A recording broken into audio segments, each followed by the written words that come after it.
আসসালামু আলাইকুম।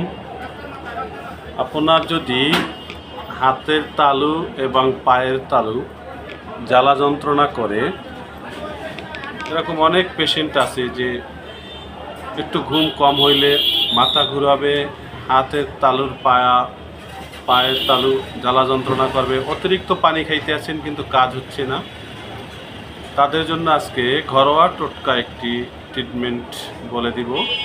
শিখে রাখুন, কাজে লাগবে। তো ভিউয়ার্স, চিকিৎসাটি শোনার আগে আমাদের চ্যানেলটি সাবস্ক্রাইব করবেন ও যদি ভালো লাগে লাইক কমেন্ট শেয়ার দিয়ে আমাদের পাশে থাকবেন।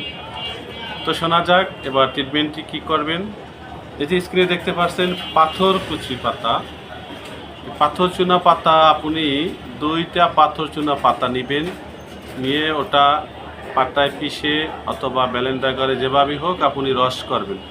রস করে 1 কাপ পানির সাথে মিলিয়ে সকালে 2টি পাতার রস, রাতে 2টি পাতার রস, এভাবে যদি আপনি কিছুদিন খেতে পারেন, ইনশাআল্লাহ আপনার হাত পায়ে জ্বালা যন্ত্রণা ঠিক হয়ে যাবে।